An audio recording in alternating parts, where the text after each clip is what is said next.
धन की इच्छा पागल बना रही है। इसलिए अगले शब्द में कह रहे, धन दौलत कछु काम न आवे, कमल नयन गुण चित बिनु दीने, मन पछतई है भजन बिनु कीने। सबके दिमाग में एक रुपया ही छाया हुआ है। बड़ा विचित्र खेल है। खर्चा करने में छाती पीड़ा पैदा कर दे, संग्रह करने में सुख, संग्रह करते करते मर गए। गांव में धन एकत्रित करके दीवाल में गाड़ दिए, मोटी मोटी मिट्टी की दीवालें होती थी, और मर गए। जब दीवाल खुदी तब पूरा जीवन कंजूसी करके समेट करे, या बैंक बैलेंस में जमा करते करते गणना में सुख का अनुभव रहा, इतना इतना और जमा, इतना और जमा, मर गए। किसके काम आएगा? क्यों नाम रूपी धन एकत्रित ना कर पाए? क्यों धन के द्वारा गौ सेवा, साधु सेवा, समाज सेवा, नाना प्रकार की भागवतिक सेवा, ये क्यों नहीं लाभ ले पाए? ये धन का बहुत बड़ा प्रभाव है, माया का बहुत बड़ा अंग है, जो हर एक के दिमाग में अपना असर किए हुए हैं।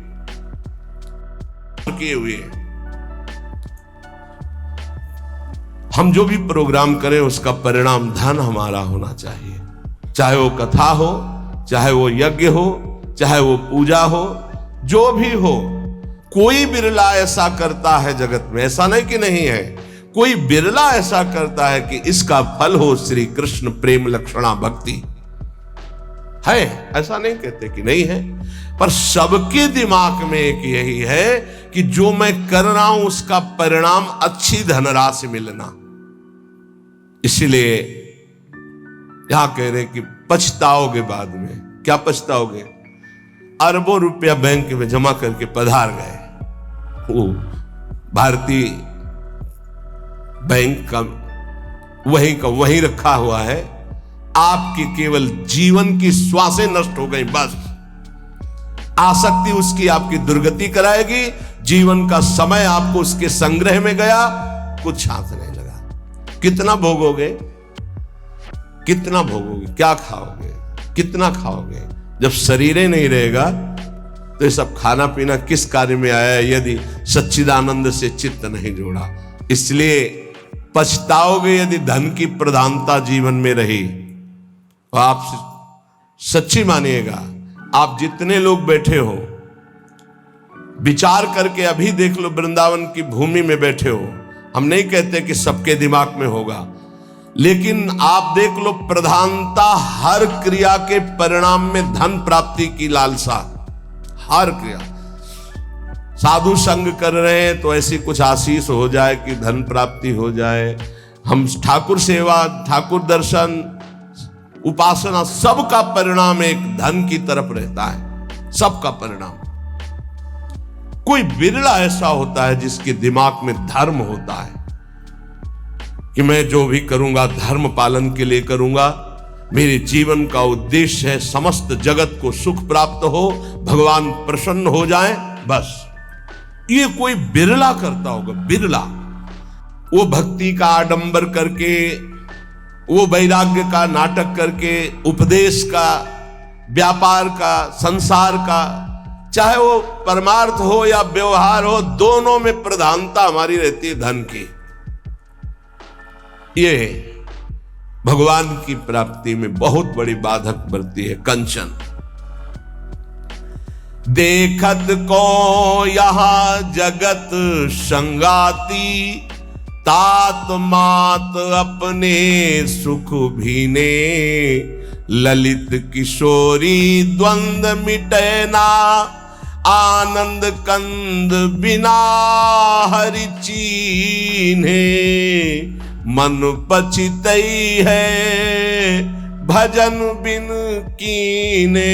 अब दूसरी बात कह रहे,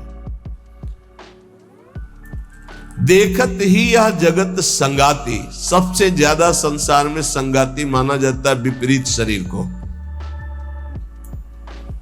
काम, दूसरा है काम, विपरीत शरीर का संगाती। इसके लिए प्राण देने के लिए तैयार हैं। और जबकि वासना की निर्वासनिक स्थिति भगवान से होगी, किसी शरीर भोग से नहीं होगी। उससे तो जैसे अग्नि में और घी डालते जाओ तो बढ़ती चली जाती है, ऐसे ही वासना की शांति भोग में नहीं, त्यागात शांतिरनंतरम। लेकिन ना जानने के कारण पूरे के पूरे जीवन नष्ट हो जाते हैं केवल भोग चिंतन से। बहुत आश्चर्य की बात है, यदि इसे भजन के बल से, भगवत कृपा बल से, गुरु कृपा बल से इसे संभाला ना गया तो मिले भले कुछ ना, पूरे जीवन इसी का संकल्प बनता रहता है, चिंतन होता रहता है। ये ठग है जो हमारे जीवन को नष्ट कर देते हैं।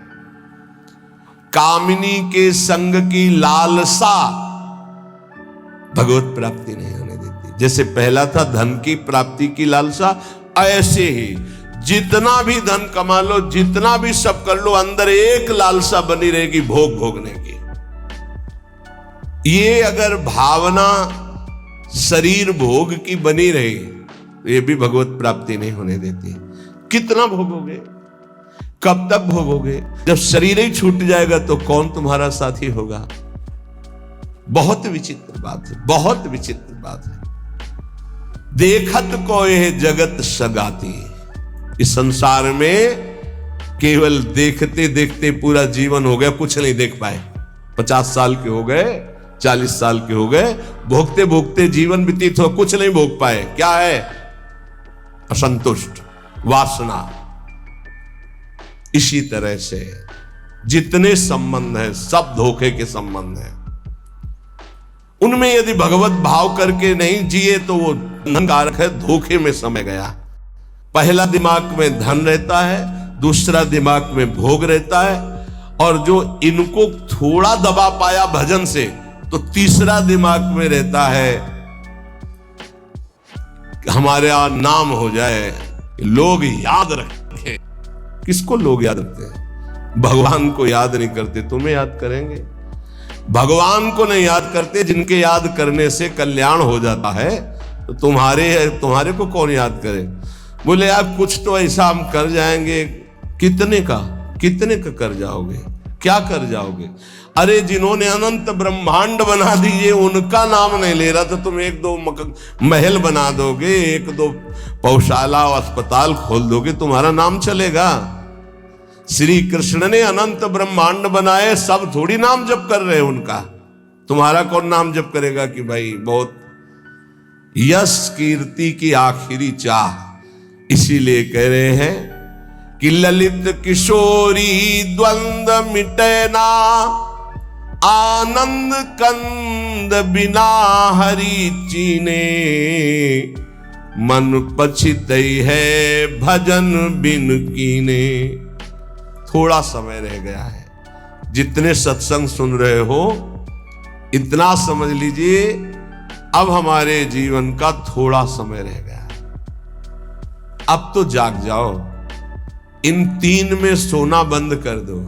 ललित किशोरी जी कह रहे हैं ये जो धन की लालसा, अरे बोले तुम तो बाबा जी हो, तुम्हारा चल जाएगा, हमारा गृहस्थी में बहुत जरूरतें हैं, धर्म पूर्वक कर्तव्य कर्म करो, उससे जो मिल रहा है संतोष धारण करते हुए अपनी स्थिति के अनुसार ब्याह बरादी जितने कार्य है सबका होता है सृष्टि में।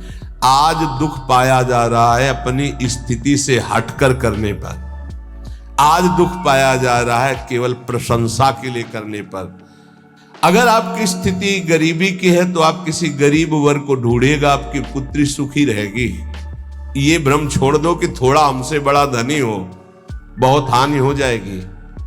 अगर आपकी स्थिति है और अपनी स्थिति के घर में बेटी का ब्याह करोगे तो बहुत सुखी रहोगे। अगर अर्थ की प्रधानता रखकर बेटे का ब्याह करोगे तो दुखी रहोगे। देख लेना, परिणाम में देख लेना। इसीलिए धन के लिए तुम इतना व्याकुल मत हो, कर्तव्य कर्म करो, जैसी परिस्थिति उसके अनुसार चलो। भोग के लिए इतना व्याकुल न रहो, जो धर्म पूर्वक पाणी ग्रहण किया है भगवान की पूजा की भावना रखकर उसका, तो आप उससे मुक्त हो जाएंगे। नाम चिंता मत करो, नाम जप करो तो तुम्हारी विमल कीर्ति यहां नहीं भगवान के दरबार में होगी।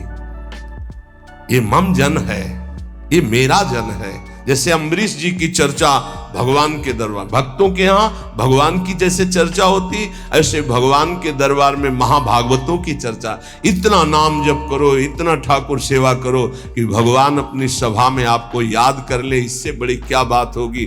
त्रिभुवनपति की सभा में तुम्हारा यश गाया जाए। जग जाओ। अगर अभी नहीं जगे तो फिर अब जगने का समय नहीं है, जगाया जा रहा है। ये सत्संग है मोह निद्रा से जगाने का। यहां तुम जिससे और किसी से प्रीति करते हो वो तुम्हें सुला देगा, जगाएगा नहीं।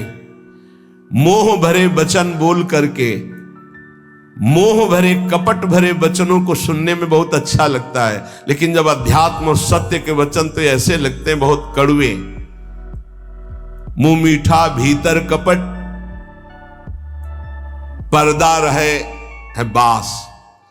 मुंह में मीठा बोल रहे, हृदय में कपट है, वहीं पर्दा लगाए भगवान बैठे वहीं देख रहे। जो सतमार्ग के पथिक है उनकी जबान में भले तुम्हें कड़वाहट लगे, लेकिन हृदय बहुत मीठा है और बेपर्द होकर भगवान वहां से बोल रहे। पकड़ पाओ तो पकड़ लो। गोला मारे ज्ञान का संत सिपाही कोय, उत्कट जिज्ञासु बने तो अजब उजाला होए। अजब उजाला होए अंधेरा सब ही नासे, अंतर्मुख हो लखे आत्मा अपनो भासे। कहे निर्भयानंद होए जिज्ञासु भोला, और जब संत मिले सिपाही तो ज्ञान का मारे गोला। अगर भगवान का पार्षद कोई संत जो विशुद्ध स्थिति में है, उसके वचन क्या करते हो? गोला का काम करते हैं। बोले ऐसा ज्ञान का गोला माला कि काम क्रोध लोभ मोह मद मत्सर सब मर गए और दिव्य प्रकाश हो गया हृदय में। गोला मारे ज्ञान का संत सिपाही कोई, उत्कट जिज्ञासु बने और अजब उजाला होए। अगर संत वचन सुन लिए तो अमोघस से खाली नहीं जाते हैं। ये तुम्हारे जीवन का परिवर्तन कर देंगे। बस आपको जरूरत है उन शब्दों को पकड़ने की। जिस समय अंतर्मुखता बढ़ने लगे, आपको अपने दोष दिखाई देने लगे, जान लेना संत वचनों का प्रभाव शुरू हो गया है। अंतर्मुख हुए लखे, अपने दोष दिखाई देने लगे। मेरे में ये कमी, मेरे में ये कमी, हे भगवान ये मेरी कमियां कैसे दूर होंगी? तो जान लो संत संग का प्रभाव आपके ऊपर पड़ रहा है। आत्मा अपनो भाषे, अपने आप से अपने स्वरूप का बोध प्रारंभ हो जाता है जब किसी सच्चे संत का संग मिलता है। पाता है निज आत्मा विषयन सो मन रोक, काम क्रोध के वेग की जो सही जावे झोंक। संत संगी वही है जो काम क्रोध के वेग को सह जाए। काम आया सह गया, क्रोध आया सह गया। हमें देखते हैं कि काम क्रोध को सहने की तो वृत्ति साधक में है, लेकिन ईर्ष्या को सहने की शक्ति नहीं है। वो जहां ईर्ष्या करता है, दूसरे से निंदा करने लगता है, तो फिर उसकी काम क्रोध की शक्ति बढ़ जाती है और वो सहन करने में असमर्थ हो जाता है। अहम मैं जितेंद्रिय हूं और ईर्ष्या दूसरे की उन्नति देखकर डा होना, जलन होना, जहां आया तो फिर वो वही परास्त हो गया जहां जीत रहा था। इसको पकड़ना। गुरु कृपा से काम और क्रोध पर विजय प्राप्त करने की योग्यता साधक में आ जाती। बहुत शीतल हृदय होने लगता है, लगता है क्या कुछ नहीं। और जहां उसके अंदर ये अहम आया और दूसरों को देखकर जलन होने लगी, अपने में अहम आने लगा, वहीं उसकी सामर्थ्य घट गई और वो उसी विषय के लिए रोने लगा। काम क्रोध आदि उसको परास्त करने लगे। समझना इस बात में, आध्यात्मिक चर्चा है जिससे आपको परम पद मिल जाएगा। आप अगर गुरु शरणागत है तो काम क्रोध आपके अंदर स्फुरित होंगे, परास्त नहीं कर सकते।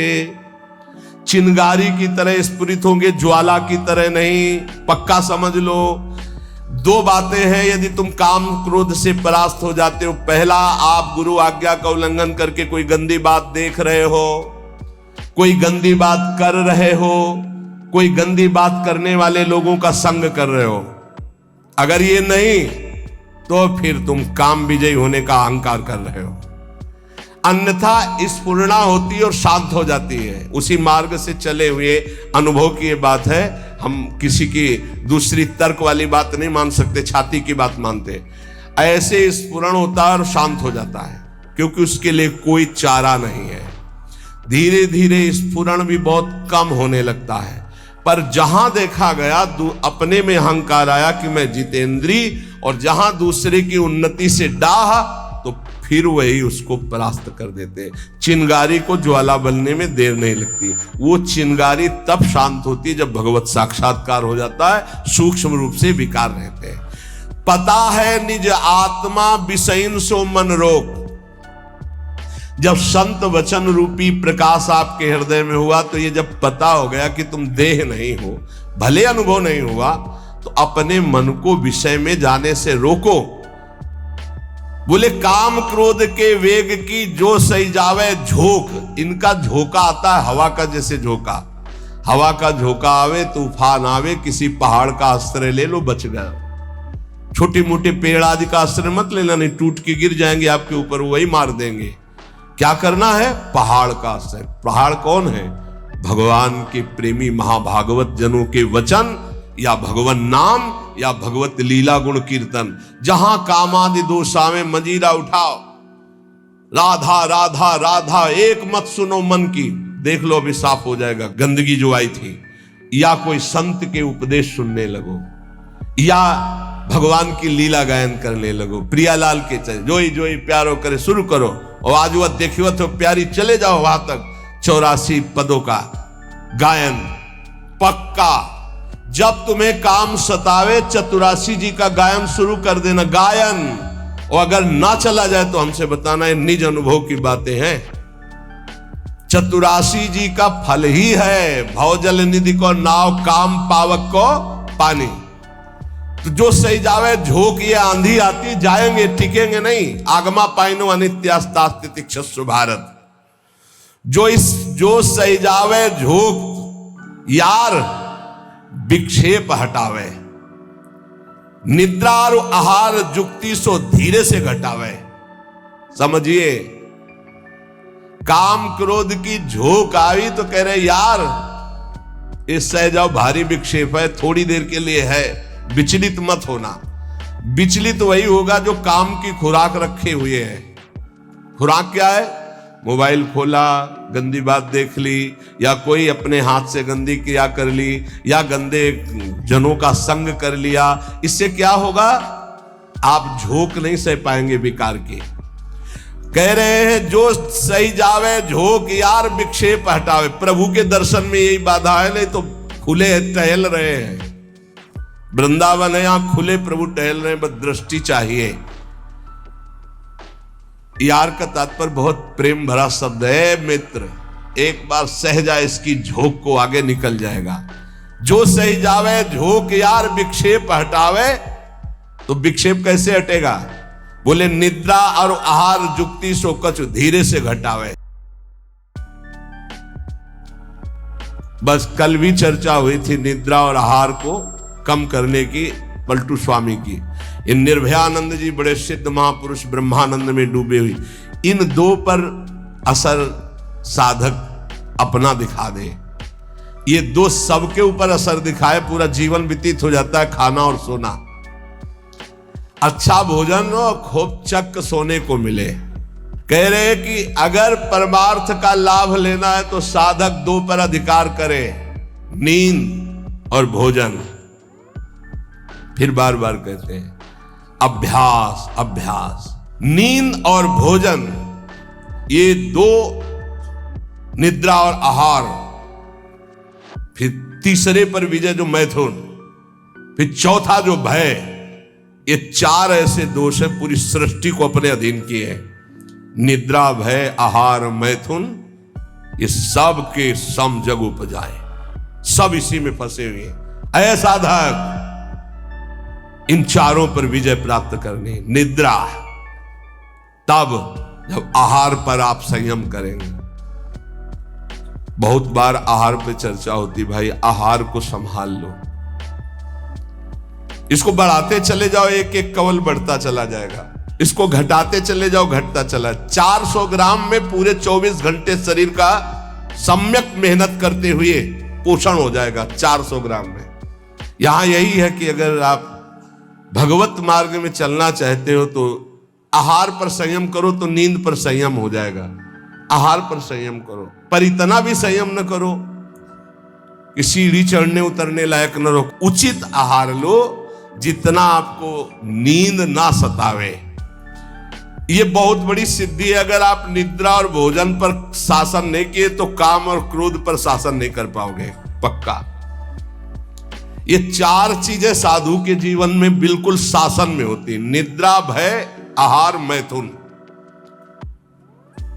भय नहीं होता साधु को। साधु का मतलब होता भगवत मार्ग के पथिक, चाहे गृहस्थ हो चाहे विरक्त हो। और नींद पर बहुत शासन होता है और आहार पर बिल्कुल विजयी होता है वो। और वो मिथुन धर्म का त्यागी होता है, चाहे गृहस्थ हो चाहे विरक्त हो। अरे ऐसे ऐसे गृहस्थ हैं अपने ही पास है कि हम उनकी चरण वंदना करते हैं।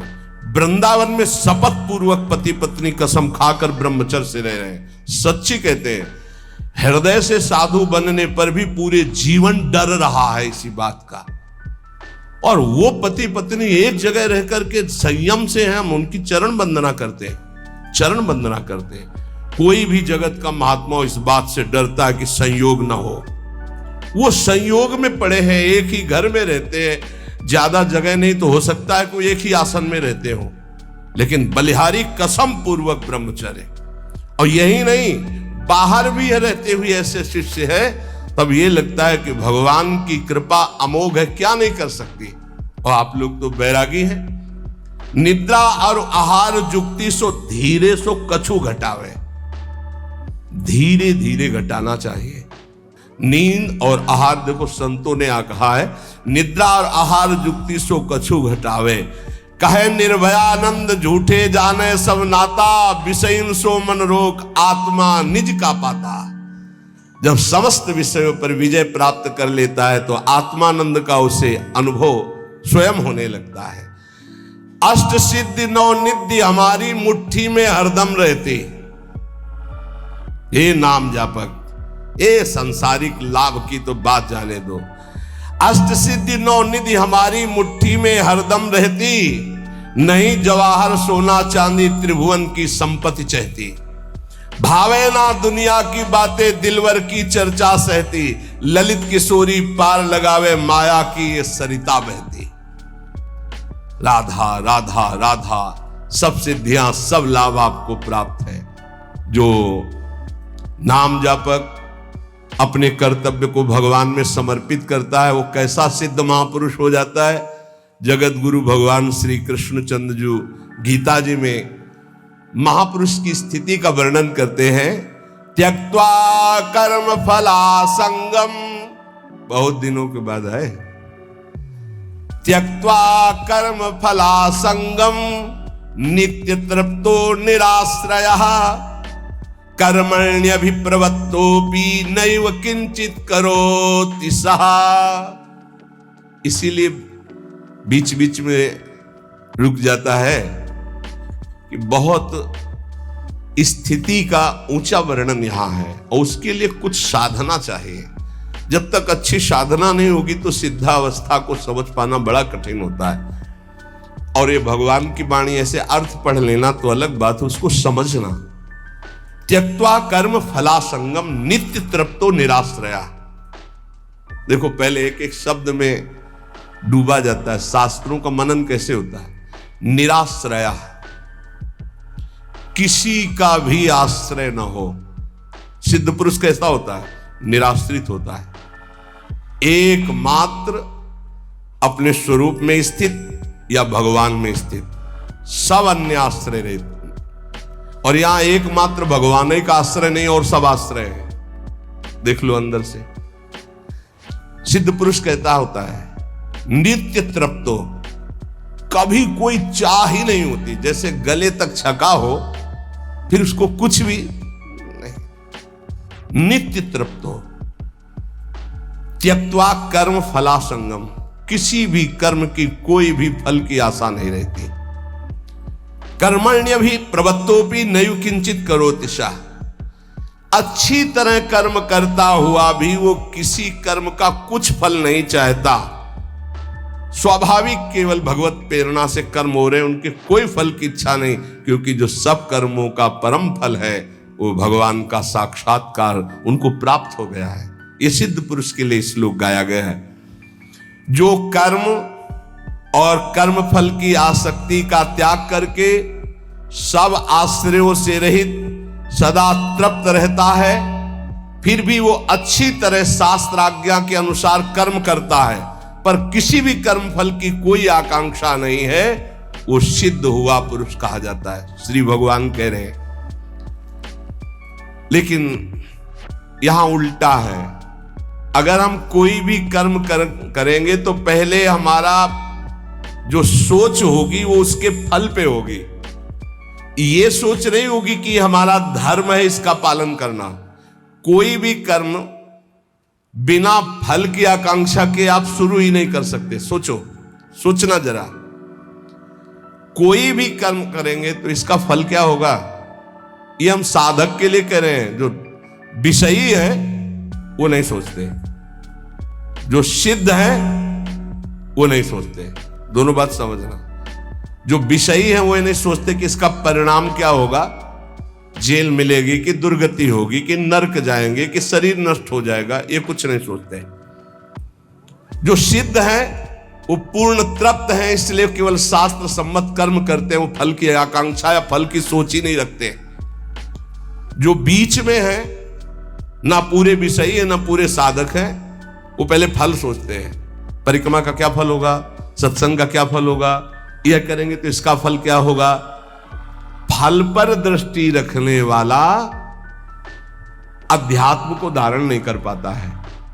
भगवान कह रहे कर्मण्येवाधिकारस्ते, तुम कर्म से केवल अपना अधिकार रखो, फल के ऊपर नहीं। फल में सुख दुखे समय कृत्वा लाभा लाभो जया जयो, जय या पराजय, लाभ या हानि, सुख या दुख, इसमें समान भाव रखो।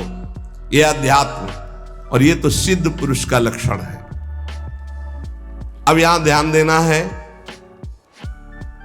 मैं कर्म करता हूं, ये कर्म मेरे लिए है और इसका अमुक फल मिलेगा, ऐसी जन साधारण साधक की स्थिति रहती है।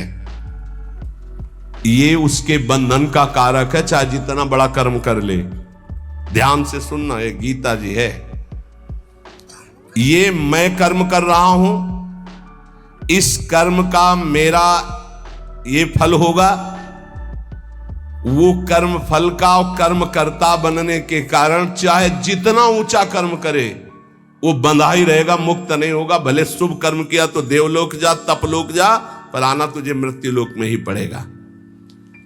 लेकिन जो सिद्ध महापुरुष होता है, परिक्रमा चलो, स्वाभाविक उसको कोई लक्ष्य नहीं कि इसका फल क्या होगा। इसका अच्छा अटल्ला चुंगी से मुड़ गया, उधर पूरी नहीं हुई, कोई उसको शोक नहीं है, ना कोई लाभ है ना कोई हानि है, स्वाभाविक कर्म हो रहा है। क्यों? क्योंकि उसने अपनी इंद्रियों को, अपने मन को अधीन करके परमात्मा तत्व की स्थिति प्राप्त की है। अगर इंद्रियां और मन पर विजय प्राप्त नहीं की तो जीवन मुक्त होते हुए भी दुर्गति को प्राप्त होगा। आत्मा जीवन मुक्त ही है, उसको कोई नहीं बांधा। इंद्रियां और मन बंधे होने के कारण आत्मस्वरूप जो जीवन मुक्त है उसको भोगना पड़ रहा है। बहुत ध्यान देने का विषय है। आत्मा को शुद्ध करने की जरूरत नहीं, परम शुद्ध है। आत्मा को मुक्त करने की जरूरत नहीं, परम मुक्त है। तो बंधा कौन है? इंद्रियों और मन में तुम्हारी तन्मयता, इंद्रियां मन विषय भोगों में। जैसे राजा तभी विजयी माना जाएगा जब सेना विजयी होगी, और सेना हार गई तो राजा हार गया। सेना जीत गई तो राजा जीत गया। ऐसे ही इंद्रियां मन हार गए विषयों में तो तुम हार गए, तुम्हारी दुर्गति होगी। और इंद्रिय विजेता मन विजेता हो गए तो तुम जीवन मुक्त हो गए, क्योंकि जीवन मुक्त थे, जीवन मुक्त हो, जीवन मुक्त रहोगे। पूरी साधना इंद्रिय और मन की आ गई है। इंद्रिय और मन को भोगों से हटाकर प्रभु में स्थित करना तो विजयी। अगर इंद्रिय मन भोगों में लग गए तो आवागमन से मुक्त नहीं होगे। लेकिन सिद्ध पुरुष की इंद्रियां और मन ये अपने आप शांत होते हैं, क्योंकि वो त्यक्त्वा कर्म फला संगम, ना कर्म में आसक्त है और ना फल में आसक्त है।